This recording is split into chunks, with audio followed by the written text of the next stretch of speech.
ir viendo distintas conceptualizaciones, pero vamos a concebir a la extensión rural, fundamentalmente lo van a ver ustedes como un proceso de carácter educativo. Cuando hablamos de extensión, hablamos de educación.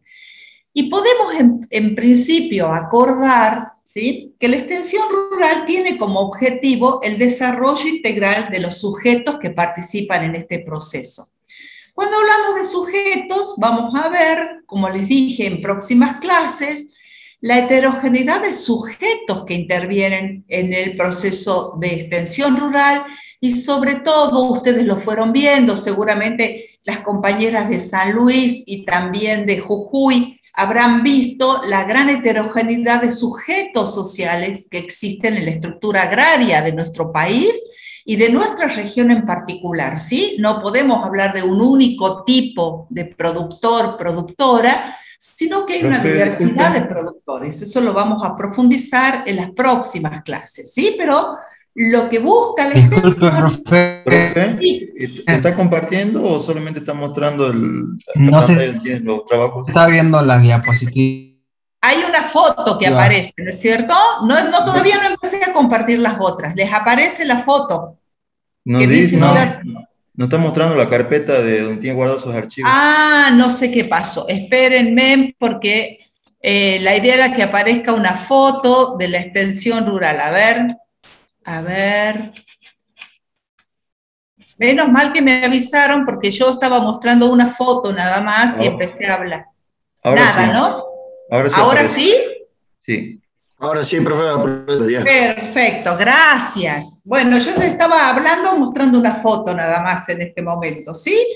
Con esa foto lo que queremos significar, acabamos una instancia de justamente un trabajo de productores con un extensionista, y lo que queremos mostrar, decíamos, es que la extensión lo que busca es el desarrollo integral de las personas, ¿sí? Ahora, yo quería empezar la clase a decirles que lo que significa la extensión es ir al encuentro con otros sujetos, ¿sí? Nosotros, el día de mañana, si a ustedes les toca trabajar en extensión, es ir a encontrarse con otros sujetos distintos a ustedes, ¿sí? Ya sean, como decíamos, empresarios, agricultores familiares, campesinos, indígenas, también, ¿por qué no, obreros rurales? Y ahí, en ese encuentro se establece un vínculo, ¿sí? Y siempre traigo a colación el aporte de Todorov, ¿no? Todorov les recomiendo, tiene varios libros, varias publicaciones. Él yo me acerqué a Todorov leyendo todo lo que había sido el proceso de la conquista, ¿no? En América. Y lo que significaba ese encuentro de los conquistadores con la población de América, ¿no? Y bueno, Todorov trabaja todo mucho, siempre en relación a ese encuentro, al encuentro que se da entre sujetos distintos, ¿no? Y él sostiene que el establecimiento del vínculo que se establece al encontrarse con otras personas depende fundamentalmente de cómo concebimos a ese otro. ¿Sí? Cualquier encuentro entre personas tiene que ver con la concepción que tiene cada uno de ese otro. Por ejemplo, en una clase, ¿no? Nos vamos a encontrar en relación a también cómo concebimos al otro. Ustedes cómo conciben a los que están a cargo de la asignatura, nosotros cómo concebimos a ustedes, les estudiantes, ¿sí? Y en ese sentido, en extensión rural, en el cursado, nosotros concebimos a cada uno de ustedes como sujetos activos, como que tienen también saberes, y en ese sentido, poner en diálogo los saberes, ¿sí? Entonces, también esto tiene que ver con el encuentro con los productores, lo vamos a ir viendo. En la extensión, si nosotros concebimos a ese otro, a esa otra, como sujetos de derecho, que tienen sueños, que tienen utopías, y que al mismo tiempo tienen formas de concebir al mundo, a su estar en el mundo distintas probablemente a la que nosotros tenemos, ¿no? Lo mismo ustedes en relación a su forma y su pensamiento y a su forma de ver la agronomía y a lo que sueñan sobre su inserción profesional futura. Cada una de ustedes tiene una concepción seguramente distinta, ¿sí? Entonces, De ahí está lo valioso, el entender al otro como alguien distinto y que también tiene sus propias miradas y es poner en diálogo todo este proceso. Entonces, en general también, antes de avanzar y por sumergirnos en los distintos conceptos, yo quería también compartirles que a lo largo de la historia siempre se pensó a la extensión rural, se la concibe como una herramienta para el desarrollo rural, ¿sí? Ahora bien, el desarrollo rural, lástima que no tenemos tanto tiempo, quizás en la última unidad hagamos una breve discusión sobre el desarrollo rural, seguramente en algunas materias ya lo vieron a esto, pero también ustedes saben que tiene distintas miradas y distintas formas según los procesos históricos, ¿sí? Las distintas concepciones de desarrollo.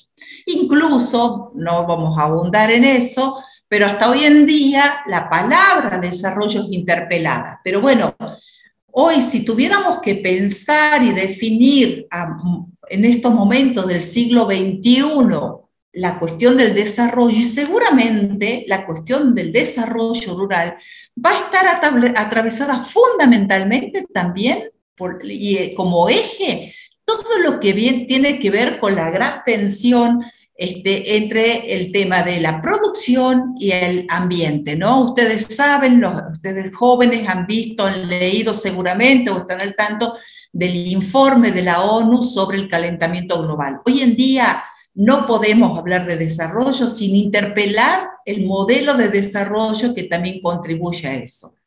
Pero volviendo entonces al tema de desarrollo, vamos a ver que a lo largo de la historia hubieron distintas concepciones sobre el tema de desarrollo. Y al mismo tiempo, estas concepciones, decíamos, también tienen que ver con las cosmovisiones, con las ideologías que se han ido asumiendo en los países, en los modelos. Y finalmente, antes de entrar ya directamente a las concepciones, hay 1001 concepción, incluso vamos a trabajar en una propuesta práctica para que ustedes mismos se aproximen a un concepto de extensión, es plantearle que además la extensión ha sido objeto de diversas críticas, ¿sí?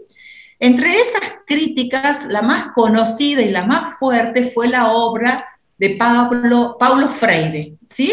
Paulo Freire, un educador popular, vamos a profundizar después en la asignatura todo el aporte de Paulo Freire, pero justamente él ha desarrollado toda una crítica a partir de su experiencia como educador popular sobre las prácticas extensionistas que él veía en la década de los años 70 del siglo pasado con los procesos de extensión.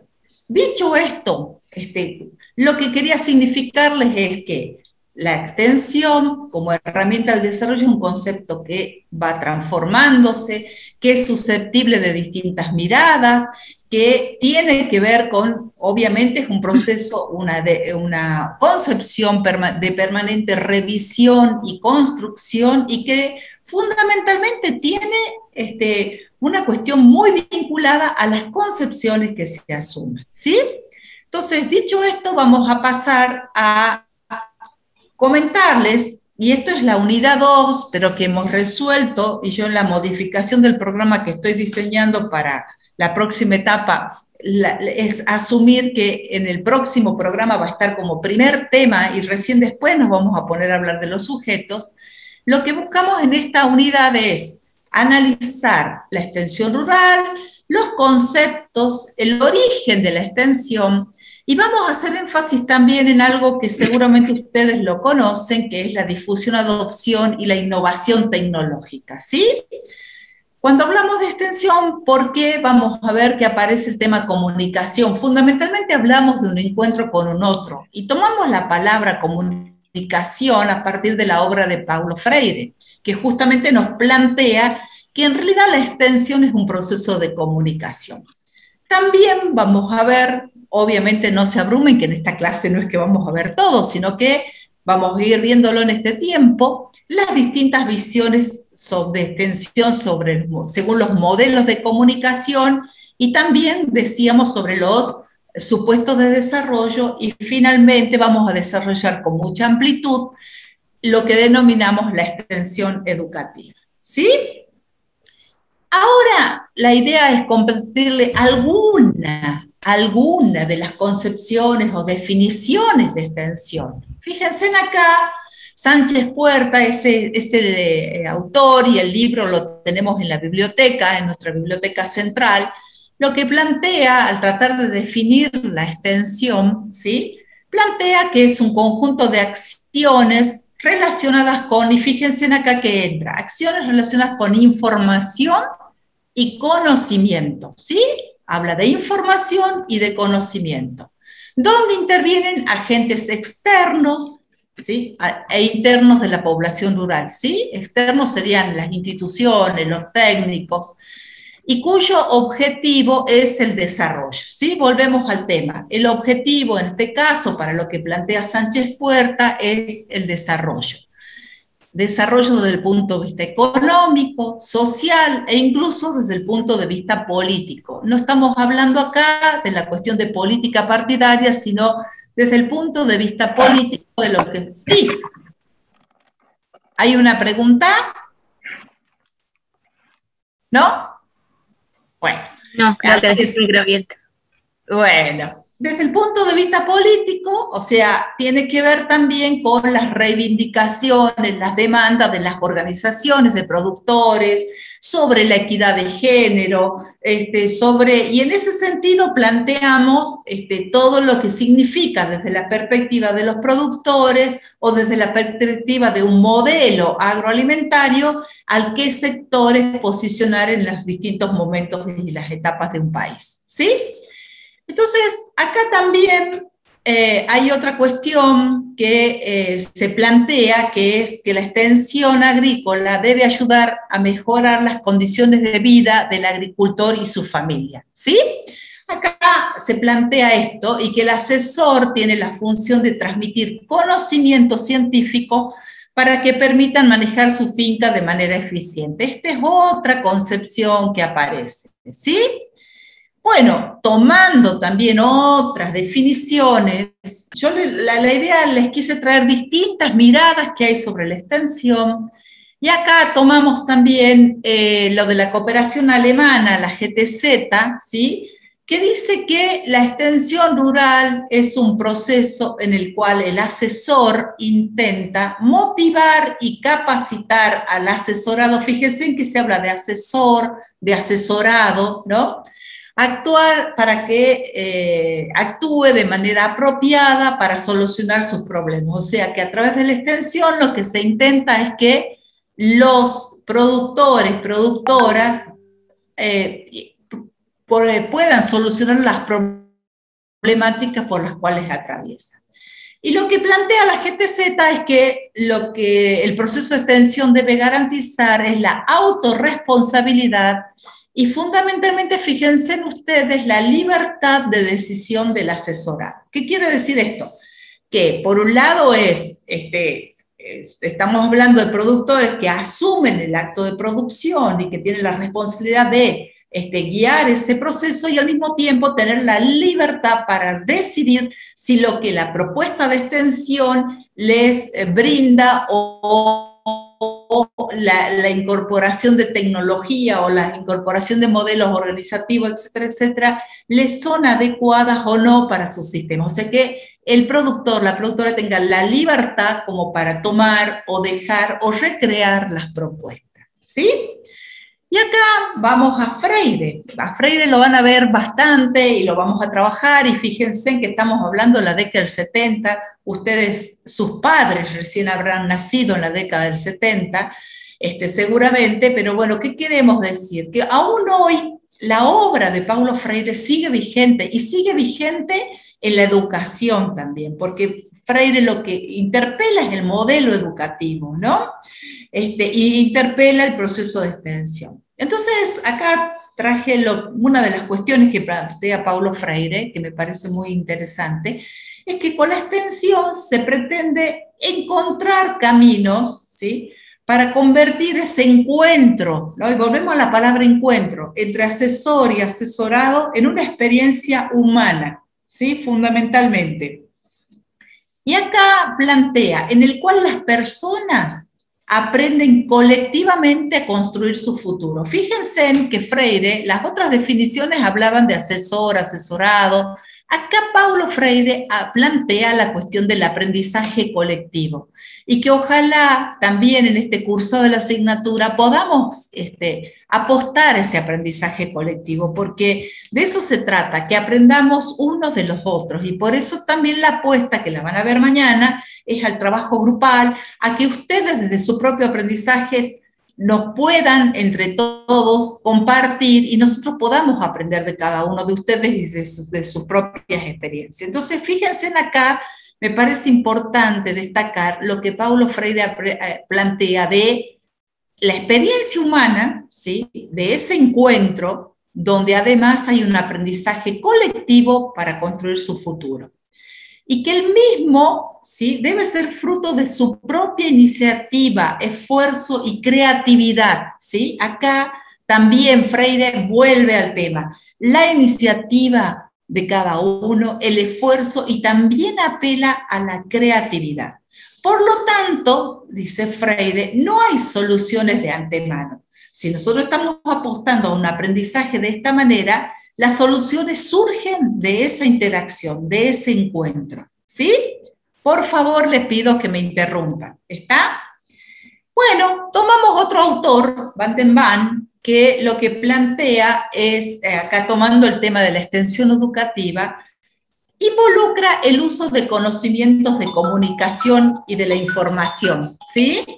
Entonces, fundamentalmente, habla de los conocimientos, de la información, para ayudar a las personas a formar sus propias opiniones y tomar sus propias decisiones. ¿Sí? Un poco también muy en sintonía con lo que veíamos en otras definiciones. ¿Sí? Bueno, acá traje a colación una definición de un compañero del INTA, ya jubilado, extensionista, que está ahora en la Cátedra de Soberanía Alimentaria de la Universidad de Buenos Aires, y que él plantea que la extensión es considerada un servicio del bien común, ¿sí? El bien común, cuyo principal objetivo es la asistencia a la población rural en la conquista de niveles de vida satisfactorios. Y cuando hablamos de niveles de vida satisfactorios, también acá tenemos que plantear que esos niveles de vida son de acuerdo a la concepción que cada persona o cada comunidad o cada pueblo sienta que es el nivel de vida satisfactorio según sus concepciones culturales, ¿sí? Según sus concepciones sociales. Entonces, lo que plantea este autor es que esto es la conquista de los niveles de vida satisfactorio, proveyendo adecuados contenidos para un correcto desenvolvimiento físico, mental, social y cultural. Fíjense, no solo estamos hablando de estas concepciones de la cuestión productiva, ¿sí? La cuestión productiva, que es lo que hace a nuestra formación como ingenieros, ingenieras agrónomas, es una herramienta, ¿sí? Pero en este proceso no solo de producción está ligado el tema del nivel de vida satisfactorio, sino de toda una concepción más amplia, ¿sí? Cada uno de ustedes, cada una de ustedes entiende y dimensiona desde su perspectiva qué sería un nivel de vida satisfactorio. Imagínense desde la diversidad de productores, ¿sí? Cada uno tiene una concepción acerca de esto, y esto es muy importante tenerlo presente. No podemos trasladar modelos desde nuestra concepción y pensar que esa es la concepción dominante para todos. Bien, acá seguimos. Y fíjense en otra cuestión.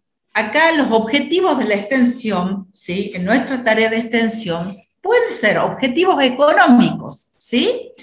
Podemos trabajar fundamentalmente, y es lo más común, contribuyendo desde nuestra tarea al aumento de la producción, al aumento de los ingresos, al logro del pleno empleo, a la incorporación tecnológica, ¿sí? Este es desde la concepción económica, ¿sí? Desde la concepción ambiental, que es como inicié la charla, ¿sí? Obviamente también, y cada vez con más fuerza, lo que se discute es cómo se promueve desde la extensión, desde todas las propuestas, sistemas productivos sostenibles y sustentables ambientalmente. Esa es la gran discusión hoy. Incluso ahora se discutió en AUDEAS, por ejemplo, ustedes saben que AUDEAS es la asociación de todos los decanos de las facultades de ciencias agrarias de todo el país. Se está discutiendo la nueva currícula de formación de los agrónomos, de las agrónomas, y donde básicamente se está discutiendo toda la cuestión de la sostenibilidad y la sustentabilidad, ¿no?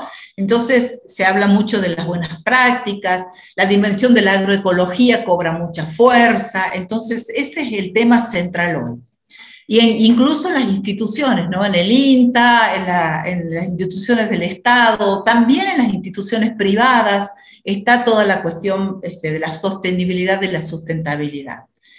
Y la otra cuestión, los otros objetivos que también se persiguen con la extensión y que decíamos tiene que ver a nivel de lo político, lo social y lo cultural. ¿Sí? Fíjense en las dimensiones que aparecen. En la extensión rural en la actualidad lo que se promueve es la participación con equidad de género y generacional. ¿Sí? Tener en cuenta esto también. No solo hablamos de los productores, sino productoras, productores, fundamentalmente también, y en ese sentido cuando vemos los sujetos agrarios, muchos no se identifican, a primera, como productores. Las comunidades indígenas, por ejemplo, sujetos de la extensión, obviamente tienen su propia autodefinición, ¿sí? También la cuestión, vemos que es necesario tener en cuenta que en los sistemas productivos, en las comunidades, están los hombres, las mujeres, los jóvenes, los ancianos. Hay que tener en cuenta toda esta concepción porque los modos de relacionamiento, las actividades que cada uno realiza son distintas y tenemos que nosotros, futuros ingenieros agrónomos, ingenieras agrónomas, tenemos que tener en cuenta esta cuestión y sobre todo promover la equidad, ¿sí? Promover la participación de los jóvenes, también el respeto a la sabiduría de los ancianos, o sea, promover lo de las mujeres, que en historias de larga data hemos cometido errores porque siempre vimos a los hombres como los actores productivos, ni qué hablar de lo que significa la relación entre los extensionistas y las comunidades y qué les significa, por ejemplo, también la discusión de qué nos significa a nosotras las mujeres trabajar en extensión, aún en comunidades donde está esta visión muy patriarcal, ¿no? Donde la figura desde el imaginario es que tiene que ser un ingeniero agrónomo, un veterinario el que venga a trabajar con la comunidad, ¿no? Hay toda una cuestión ahí. Pero volviendo al tema, también la extensión debiera contribuir al fortalecimiento de la identidad, ¿sí? La identidad de cada grupo, cada comunidad, ¿sí? O sea, respetar la identidad, esa identidad, y también fortalecer los procesos de identidad. El fortalecimiento de las organizaciones, fundamentalmente también, y en ese sentido, bueno, vamos a trabajar la heterogeneidad de organizaciones, así como tenemos las organizaciones del sector empresarial, con las distintas organizaciones que los representan, Sociedad Rural, Confederaciones Rurales Agropecuarias, Federación Agraria, también a nivel de los sectores de la agricultura familiar, campesina e indígena, existe una gran heterogeneidad de organizaciones. Y la idea es fortalecer los procesos organizativos de los identificados por los propios productores. Y el otro, obviamente, que hablábamos de mejorar el nivel de vida, y que obviamente el nivel de vida también se relaciona con los otros factores, ¿sí? ¿Vamos hasta ahí? Sí, profe. ¿Alguna pregunta de lo que vimos hasta ahora? Profe, si mal no vimos unas cuantas definiciones de lo que es la extensión, pero sí. ¿Usted con cuál se quedaría, diríamos? Bueno, la idea es que juntos construyamos, pero a mí fundamentalmente me atrapa esta mirada que nos plantea Paulo Freire, que me parece como la más completa, ¿no? En el sentido de que él habla desde, primero, ese encuentro entre unos y otros y el aprendizaje colectivo, ¿no? Y que no hay recetas dadas, sino que todo es una construcción desde ese encuentro, ¿no? Entonces él apela mucho también a la creatividad, a incentivar en el otro, en la otra, esa actitud de ser un sujeto activo, ¿no? O sea, creo que todas se complementan, pero me gusta mucho más la concepción de Freire, cuando él introduce el elemento de lo colectivo, ¿sí? Lo vamos a ver después, incluso, cuando vamos viendo cómo aprenden los adultos, porque, bueno, en general la extensión estamos hablando de una educación no formal y un aprendizaje de adultos, ¿no? Entonces, ahí vamos a ver, y ustedes lo van a ver en la propia práctica, en el propio diálogo con los productores, que los productores fundamentalmente aprenden de sus pares, ¿sí? No, o sea, aprenden del extensionista, de la institución, obviamente, con los saberes que porta, pero aprenden también del productor que tienen al lado, ¿sí? Ahí está lo colectivo, ¿sí? Entonces, medio que esa es la idea, pero bueno, la idea es que también ustedes puedan tomar elementos y construir entre todas, todes, una propia concepción de extensión, ¿sí? Ok, profe. Bien, profe. Bueno, acá, ¿qué idea teníamos, no? De presentar también. Ustedes van a ver que en la materia siempre vamos a hacer énfasis a los procesos históricos, ¿sí? Porque, bueno, es cómo ha ido evolucionando, cómo se ha ido transformando el concepto de extensión, de dónde surge, ¿no? Y bueno, a ver, en su primer momento ni se hablaba de extensión como palabra, ¿no? Pero bueno, podemos como tomar como parte de la historia de este proceso de interacción o de encuentro con los saberes técnicos, a lo que, por ejemplo, en Europa hacían en el siglo XVIII, fíjense de qué época estamos hablando, los curas párrocos y los maestros ya recibían enseñanzas agrícolas, porque nos ubiquemos en ese contexto, una Europa agraria, donde obviamente mucha población vivía en el medio rural, y ahí quienes portaban ciertos saberes y enseñanzas agrícolas, fíjense, estamos hablando de los párrocos y maestros, ¿sí? En los países nórdicos, en cambio, básicamente eran las propias organizaciones de productores las que transmitían saberes, conocimientos a los productores.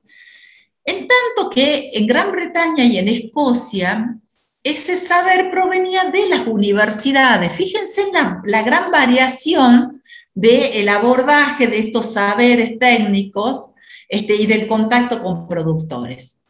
En cambio, en Francia y otros países empiezan a hacer el proceso de extensión desde los propios gobiernos, no estamos hablando del siglo pasado, hace 3 siglos ya, ¿no? Y ahí las sociedades agrarias en Europa y Estados Unidos, y ya nos vamos a Estados Unidos, lo que fueron haciendo desde los propios productores es realizar ferias, demostraciones de métodos, y ahí empiezan a surgir los famosos institutos, ¿no? de agricultores, y las granjas, modelos y las escuelas farmer. Pero fíjense en esto, desde los propios productores, ¿sí? Las sociedades agrarias. Hay un antecedente muy fuerte cuando fue la etapa del hambre, hubo una plaga muy grande y hubo hambre en Irlanda, fundamentalmente con procesos vinculados a la producción de papa, ¿no? Graves consecuencias.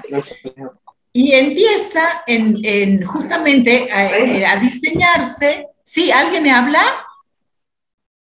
Alguien tiene el micrófono abierto, profe. Ah, bien, bien. Empieza a trabajarse toda una cuestión de profesores de agricultura que eran itinerantes, que iban esos profesores iban viajando y asesorando a los productores, tomando el tema en Irlanda y el tema de la filoxera de la vid en Francia, ¿sí?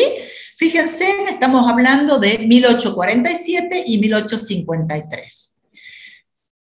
Podemos identificar además en esta gran división y ya podemos decir de agentes de extensión, que si bien no se llamaban así, pero las personas que se dedicaban a esta tarea podían ser de acuerdo a ramas productivas. ¿Qué quiere decir?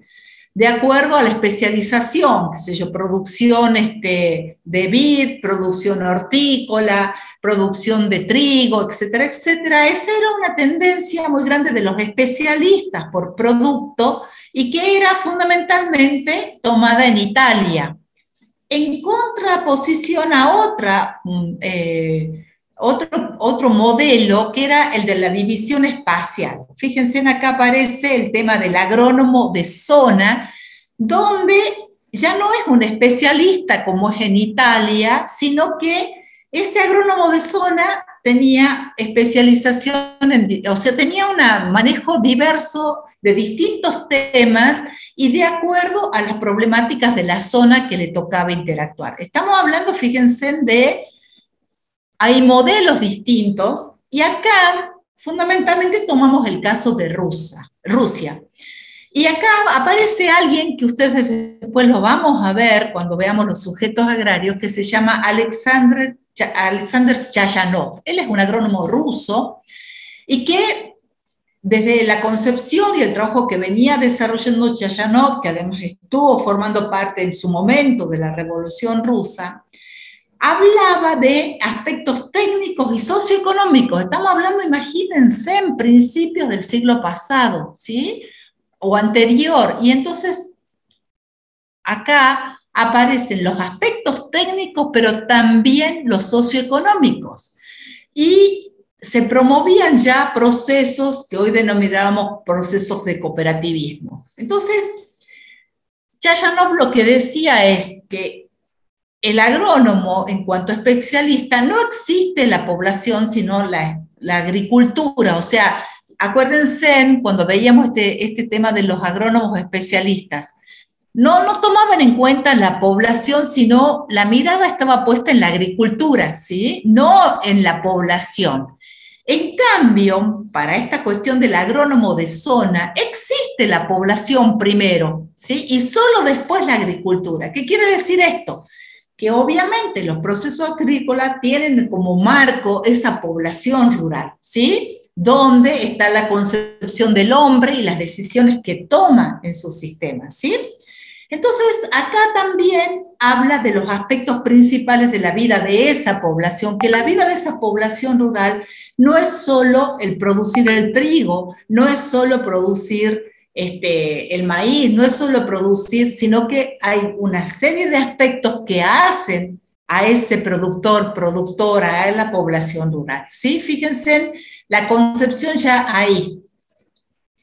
Bueno, como características de los servicios de extensión en Europa, podemos identificar que estamos hablando de que es un proceso de educación no formal, ¿sí? No formal. ¿Qué quiere decir no formal? ¿Alguien me podría aportar en este sentido qué está interpretando como proceso de educación no formal?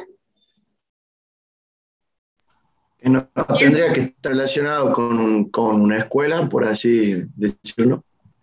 A ver, amplía un poquitito más, me parece que vas bien.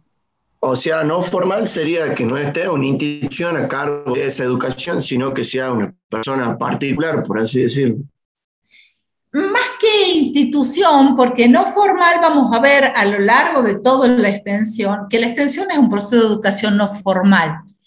Tiene que ver con que no está normatizada, es decir, ustedes y nosotros, ¿estamos en un proceso de educación formal o no formal? Formal. El caso sería formal. ¿Por qué? ¿Por qué? Está certificada y seguimos un sistematizada. orden de estudio. Exactamente. Tenemos primero, está normatizado, ¿sí? Hay un plan de estudio, hay una currícula a cumplir que ya está pautada, hay reglas de funcionamiento, hay toda una serie de normativas que hacen que cuando ustedes ingresan a la universidad, incluso cuando fuimos todos educados, digamos, ¿no? Desde que ingresamos en la educación inicial, en la educación media y en la universitaria, estamos siempre en un proceso donde hay reglas, donde hay normativas, etcétera, etcétera, ¿sí? Hay toda una institucionalidad regida por normas, ¿sí? En cambio, un proceso de la educación que tenemos en nuestra propia familia, esto no tiene que ver con lo formal, ¿sí? No hay normas, procedimientos, normativas a cumplir, ¿sí? Lo mismo sucede con la extensión. Es no formal, más allá de que haya en ese proceso, estén las instituciones, porque cuando veamos las instituciones actuales que desarrollan extensión, son instituciones, los técnicos forman parte, ya sea de instituciones del Estado, privadas, ¿sí? Por ejemplo, los grupos CREA, los grupos de productores, ahí hay un proceso de educación no formal, hay un proceso de extensión, ¿sí? Que no depende del Estado y que es promovido por los propios productores, ¿sí? Lo mismo las cooperativas, vamos a ver la cooperativa del tabaco, cómo trabaja, Allianz, la copiadora de tabaco, ¿no? Justamente, o Masalim, particulares, etcétera, etcétera, que hay pero es no formal, en el sentido de que no está regido por normativas, ¿no? Por otro lado, otra cuestión que también era en ese momento, y los servicios eran esencialmente prácticos, ¿sí? Se basaba mucho en el aprender haciendo, que lo vamos a ver después, y voluntaria. O sea, ¿qué quiere decir esto? Que los productores no estaban obligados a involucrarse en un proceso de extensión. Esto sigue siendo así ahora, salvo algunas cuestiones que vamos a ver con las cooperativas o con no solo cooperativas, sino quienes compran el tabaco, donde el productor sí o sí, en ese caso, podríamos, entre comillas, el tema voluntario, porque sí o sí tiene que recibir el servicio técnico de la empresa, ¿sí? Otro aspecto es el carácter, en ese momento de Europa, era el carácter itinerante, ¿no? O sea, los agentes de extensión se desplazaban de un lugar a otro. También la otra característica que fue impregnando los servicios de extensión en general es la dependencia estatal o a nivel local, ¿sí? A nivel de consorcios locales. Polivalente en el sentido de que tomaba distintos rubros. Por otro lado, acá viene este tema. Hay como característica el tema de la participación de la población era escasa. Más bien eran concebidos como que personas a las cuales había que asesorar, sin preguntarles a ellos demasiado acerca de qué conocen, qué saben y toda una discusión. Y además estaba enfocada a un reducido número de agricultores, o sea, se llegaba a pocos agricultores en ese momento, ¿sí? Bueno, vamos a tomar además, ¿y por qué vamos a hacer mucho énfasis también en el origen de la extensión rural en Estados Unidos? Porque el origen de la extensión en Estados Unidos básicamente fue el modelo que se tomó para la creación de los servicios de extensión en nuestro país, ¿sí? Eso es fundamental que lo tengamos en cuenta. Se siguió el modelo norteamericano. Ustedes saben que después de la Segunda Guerra Mundial, ¿sí? Estados Unidos se posiciona como un líder en América, ¿sí? Entonces, a partir de esa hegemonía que logra Estados Unidos, logra impregnar también su visión del mundo y su visión sobre la agricultura y sobre el proceso de modernización agrícola, ¿sí? Entonces, fundamentalmente compartirles a ustedes que el objetivo fundamental cuando se origina la extensión en Estados Unidos era incrementar el ingreso de la agricultura. ¿Y cómo se planteaba lograr ese objetivo? Que era el incremento de los ingresos de la agricultura. Hablando de una mayor eficiencia en la producción y en la comercialización, ¿sí? O sea, lograr mayores eficiencias tanto en la producción como en la comercialización, de manera tal de que así obtenemos un mejor ingreso a los productores desde la perspectiva productiva. Por otro lado, se planteaba como objetivo promover mejores estándares de vida en la explotación, ¿sí? Otro aspecto que aparece como central en la propuesta de extensión de Estados Unidos, y lo vamos a ver después cuando veamos una metodología específica de extensión, es desarrollar y promover los que se llaman los líderes rurales, ¿sí? A nivel de cada lugar, comunidad, identificar quiénes son los productores que pueden liderar procesos. Y se hablaba en ese momento también de promover una vida sana, mental, socialmente y cultural, y también recreativa para la población rural, porque lo que se buscaba es que la gente se quede en el campo y encuentre en el campo una vida que satisfaga lo que cada productor buscaba como forma de vida. Bueno, y acá esto les presenté las características para un poquitito recordar también un poco ahí, en lo específico, cómo comenzó la extensión rural en Estados Unidos, ¿sí? Y volvemos al tema que les mencioné anteriormente. En Filadelfia, por ejemplo, que es el primer antecedente que se tiene sobre esto, en 1785 se promueve la formación de la Sociedad de Agricultores, que son los que empiezan a promover el fomento agrícola, ¿sí? Esto es, fíjense, Sociedad de Agricultores. El primer indicio ya de participación del Estado es con la creación del Departamento Federal de Agricultura, que justamente se crea este departamento en Michigan en 1862.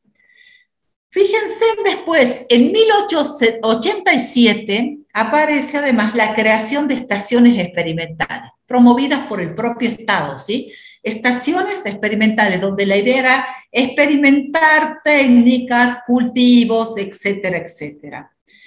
Otro antecedente importante es las alianzas entre campesinos, ¿no? En 1890.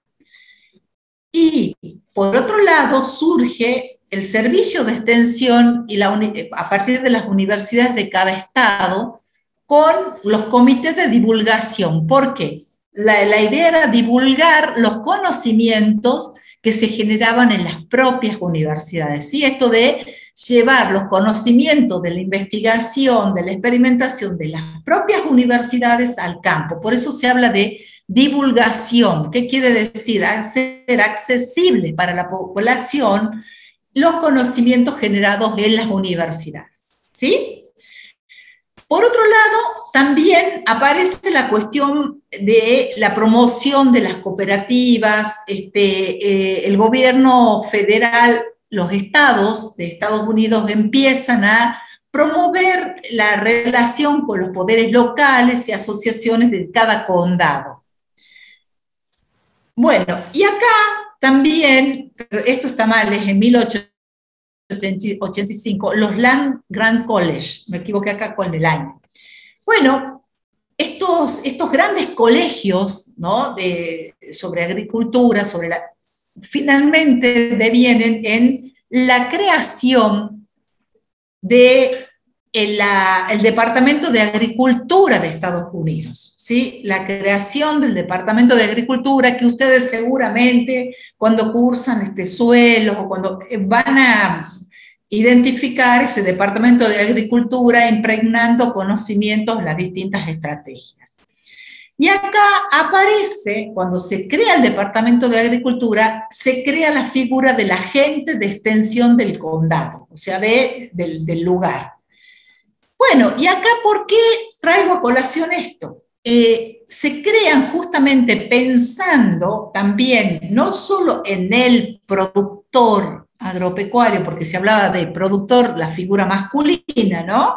El que está frente de la explotación, sino también se pensaba en la familia rural, ¿sí? Y entonces, como lo que se pretendía era lograr que los jóvenes se queden en el campo, que sigan trabajando con la familia en el campo, se promueve la creación de los clubes 4H, que son las propuestas de trabajo con la juventud rural de acuerdo a los intereses de la propia juventud, pero con la idea de promover que ellos se queden en el campo, con actividades que les sean amenas, pero al mismo tiempo de formación de esos jóvenes. Y también, eso en 1909, y en 1910 se crean, en el servicio de extensión también se promueven los clubes de amas de casa, ¿no? Promoción de organizaciones de mujeres, pensando también en esta dimensión. Estamos hablando de 1910, ¿sí? ¿Qué quiere decir? En la concepción que se tenía también del rol de la mujer en ese momento histórico, la mujer en la casa, en el hogar, y vinculada a la producción agropecuaria, pero sobre todo la mujer en la casa, agregando valor a ciertas producciones, qué sé yo, fabricando dulces, chacinados, todo lo que se concebía que eran tareas que podían realizar las mujeres, ¿sí? Bueno, y en 1914 ya hay una institucionalidad permanente ya de lo que significa la extensión rural, ¿sí? Bueno, ¿qué pasa? Volvemos a relacionar esto con América Latina, ¿sí? Dijimos que Estados Unidos, después de la Segunda Guerra Mundial, aparece como el país hegemónico, ¿no? Dominante en el proceso de América, de toda América, y sobre todo dictaminando muchas cuestiones a los gobiernos por su actitud hegemónica sobre qué se debe hacer y cuál es la idea del desarrollo. Recordemos que también, luego de la Segunda Guerra Mundial, el 50% de la población era rural. ¿Ustedes tienen idea de qué población rural tenemos acá en la Argentina actualmente? ¿Usted dice un porcentaje más o menos o dice número? Sí, porcentaje. ¿Y ya un 40%? ¿30%? ¿Alguien más? ¿40, 30? ¿Alguien más? 25. 25, 40, 30, muchísimo menos. La Argentina hoy tiene menos del 10% de población rural. Menos del 10%. Varía el porcentaje según las regiones, pero ninguna región supera el 10%. ¿Sí? Fíjense en lo que ha pasado, de tener más de un 50% de población rural a llegar a menos de un 10%. ¿Podemos analizar? ¿Ustedes tienen idea cuáles son las causas de esto? Y tiene que ver con la urbanización, digamos, el pasaje de la gente que pasa de la ruralidad a las ciudades para buscar estabilidad económica, digamos. Ajá. ¿Qué otras? Buscar estabilidad económica. ¿Por qué? Porque no la encuentran en el campo. Yo supongo que sería que sí, digamos. Creo que tiene que ver También con la tiene que forma de ver tenencia con de la la tierra. manufactura, el tema de las industrias, la terciarización. La especialización, decías. Terciarización. Ajá, ¿qué quiere decir? A ver.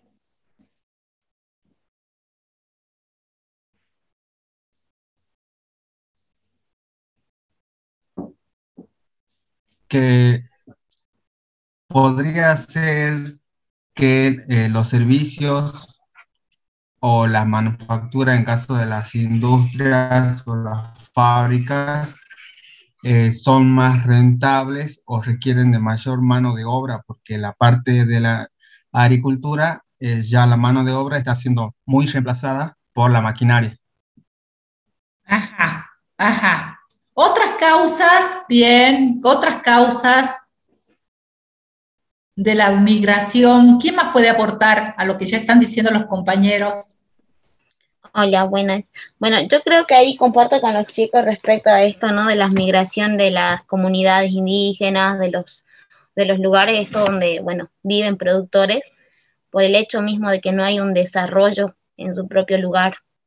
por ahí varios somos, no sé si en Salta, pero somos hijos de productores campesinos e indígenas, pero en nuestras comunidades no hay como estas condiciones de poder estudiar o otras cosas, y tenemos que sí o sí migrar y después volver es más complicado, ¿no?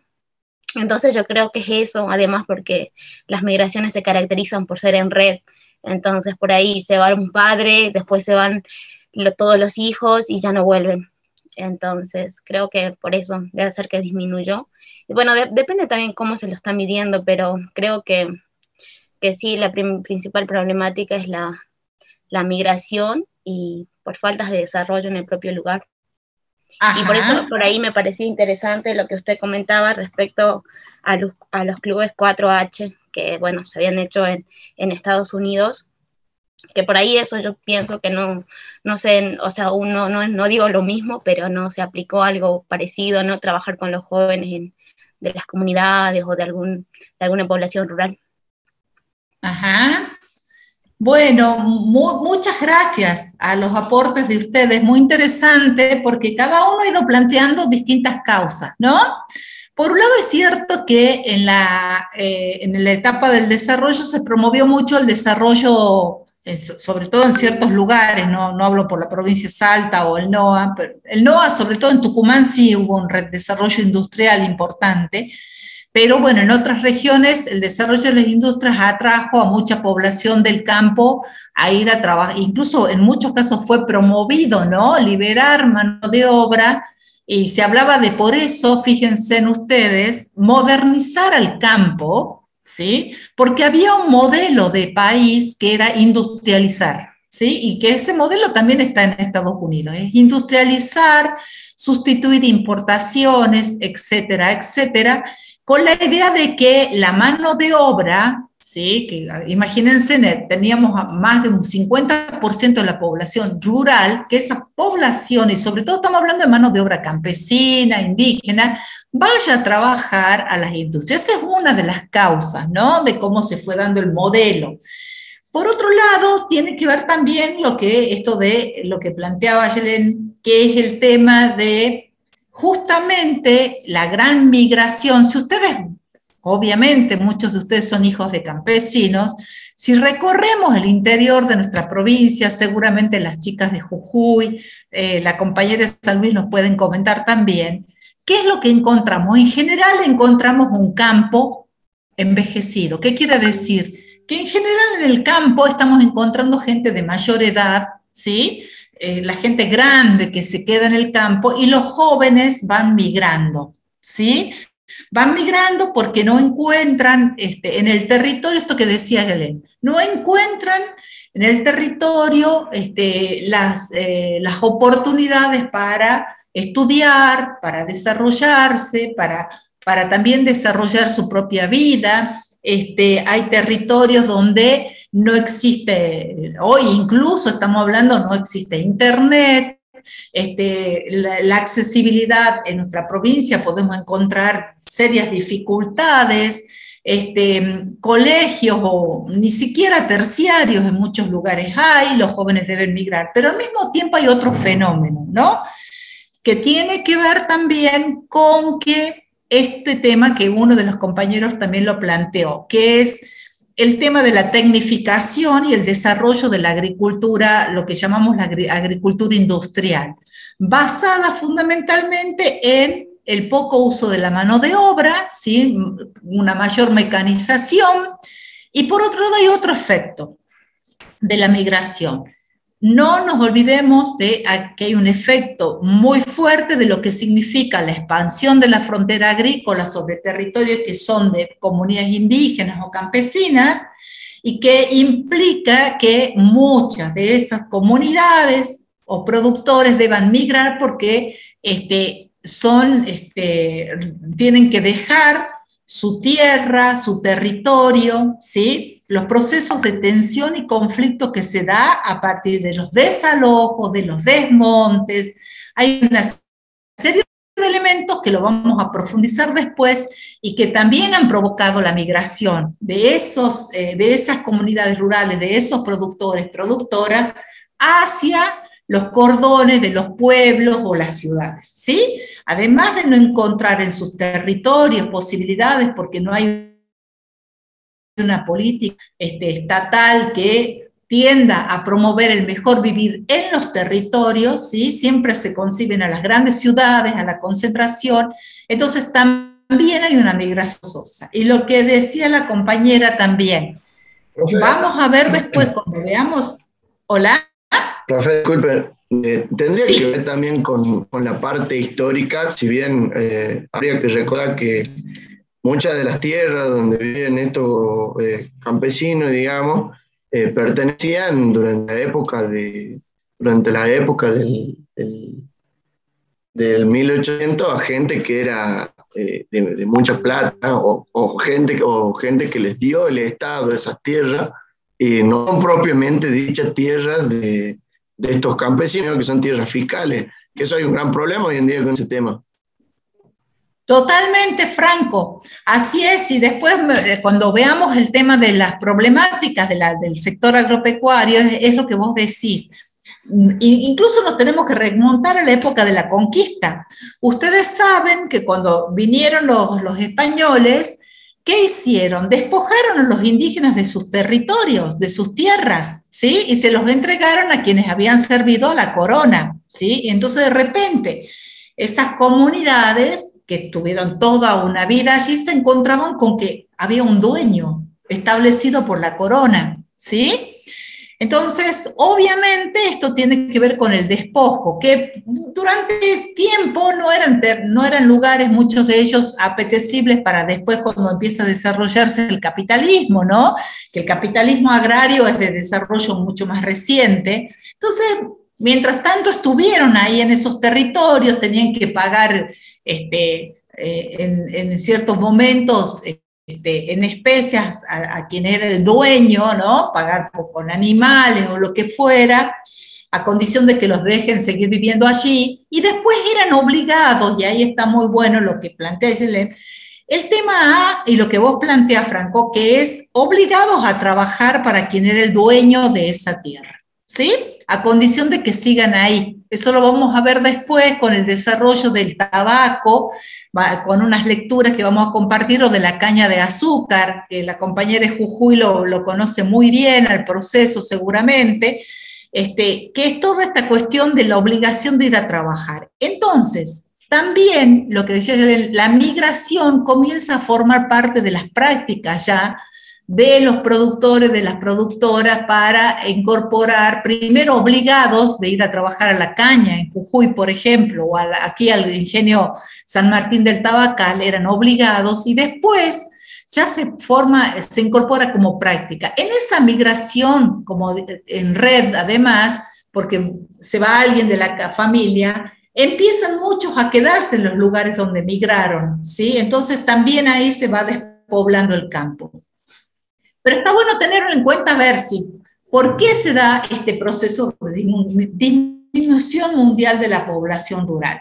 Sobre todo en América Latina es muy fuerte. Entonces hay toda una corriente ahora de decir hay que repoblar el campo, pero obviamente tienen que haber realmente políticas serias, ¿no? Pero eso lo vamos a ver después.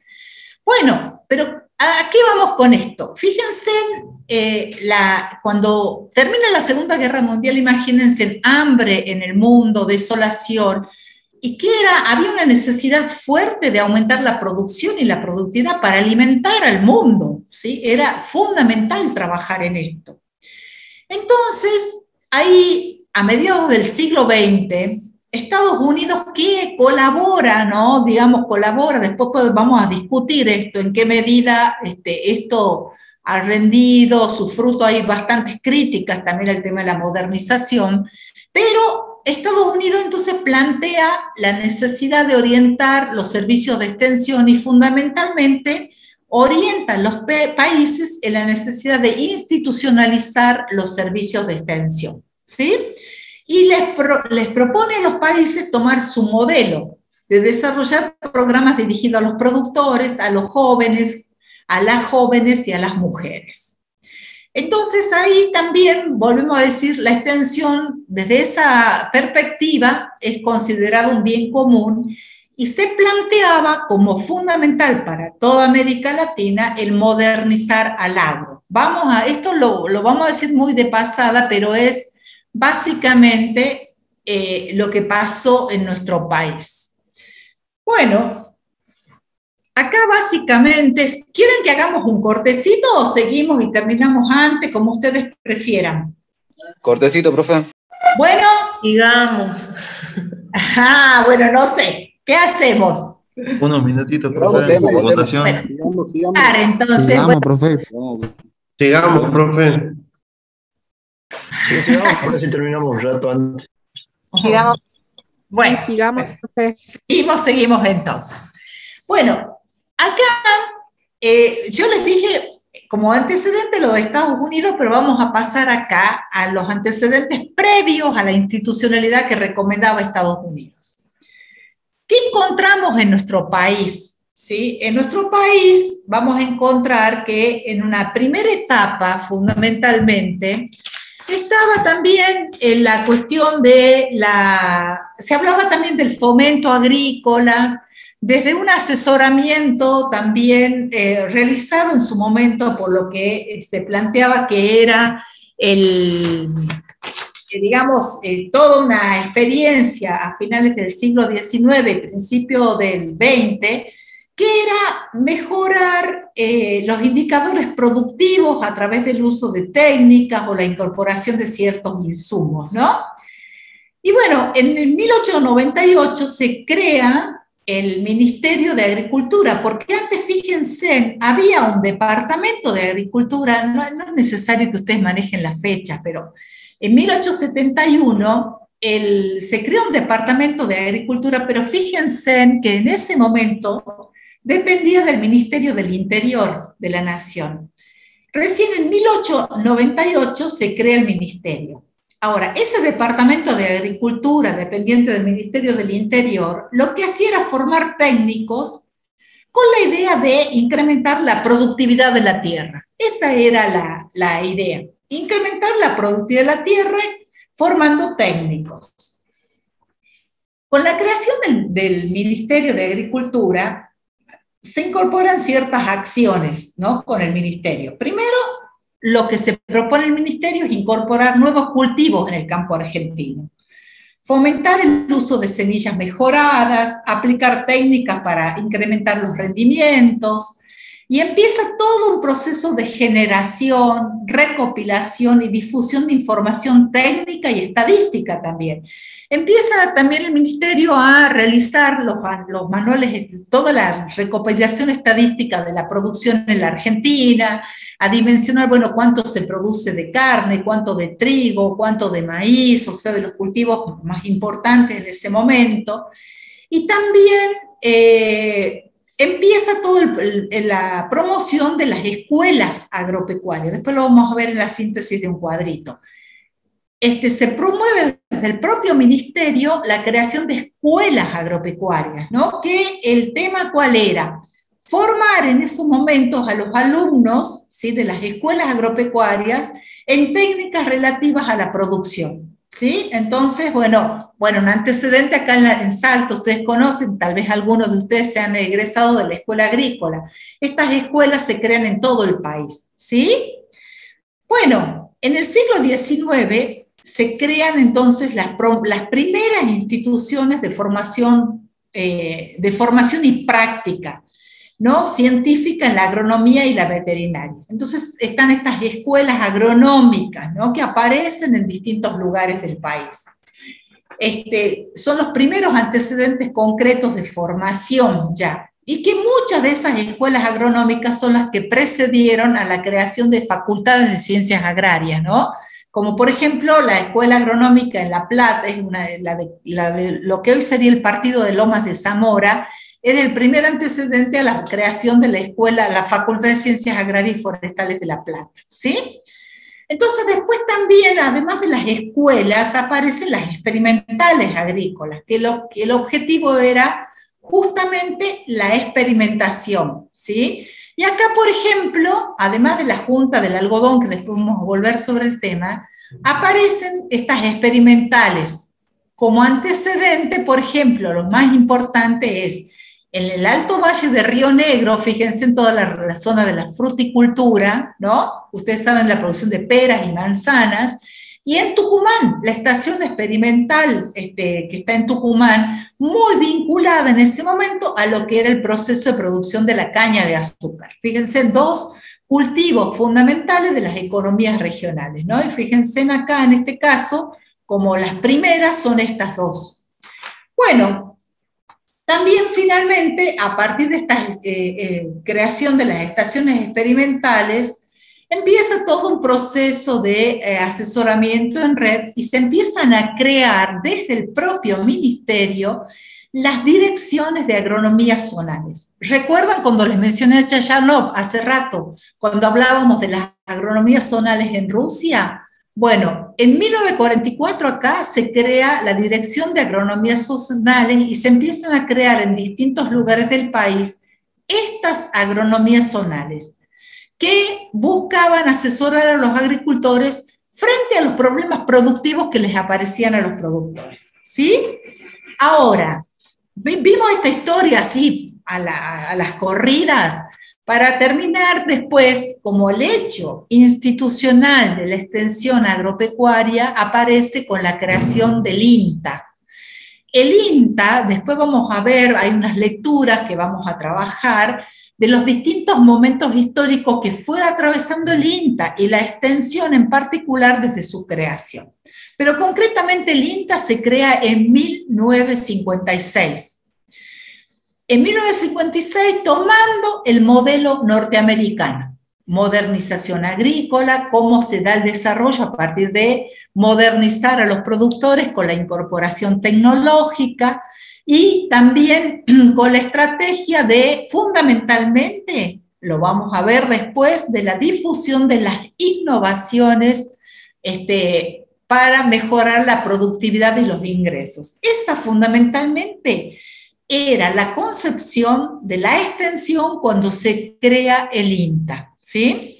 Entonces, derivamos en este grafiquito, que acá está sintetizado en este Power para no abrumarlos, acá una breve síntesis, podríamos decir una línea del tiempo de la extensión agraria en la Argentina. Nosotros vamos a ir profundizando todo esto a lo largo del cursado de la asignatura. Digamos, no lo vamos a abrumar con la historia, quiero aclararles. Era cómo trasladarnos en la historia de cómo fue el proceso de extensión. Yo decirles, por ejemplo, yo soy hija de productora, también mi papá era productor agropecuario, y seguramente más de uno de ustedes también, y yo me acuerdo, y no hablo por mi papá, sino los papás de mi papá, tenían, y por suerte conservo algunos ejemplares, de los ejemplares de los almanaques que eran publicaciones, libros, ¿sí?, que distribuía el Ministerio de Agricultura en su momento.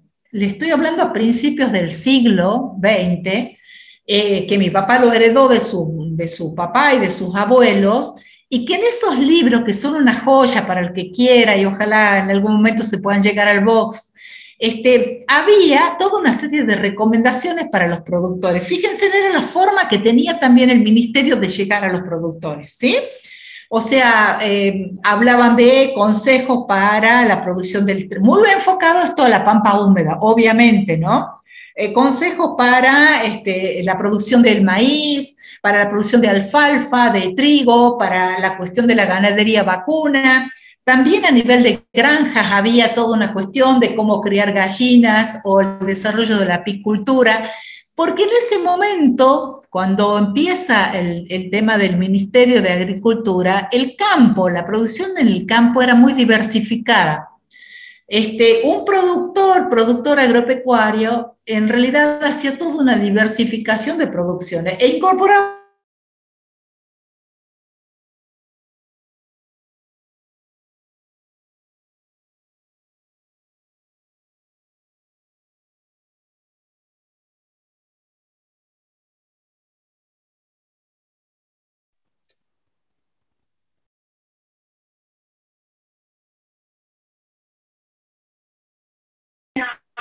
Sí, al parecer se le cortó la... Se le cortó. Evidentemente, sí. Ah, pensé que era a mí nomás. Se le cortó, profe.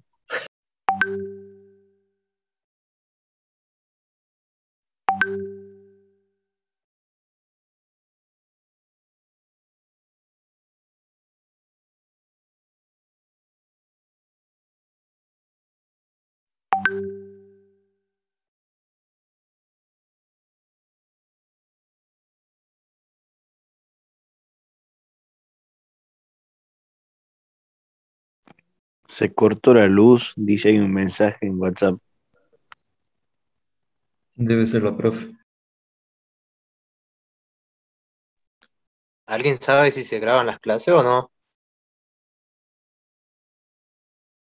No, porque no aparece grabando. Al final de la clase deberían preguntar al profe si los grabo o no. Digo.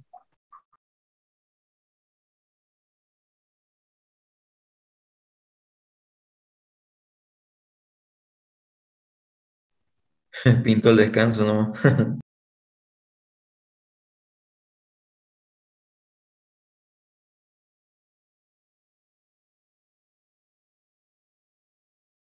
Qué cagada, cómo no graba la clase, che.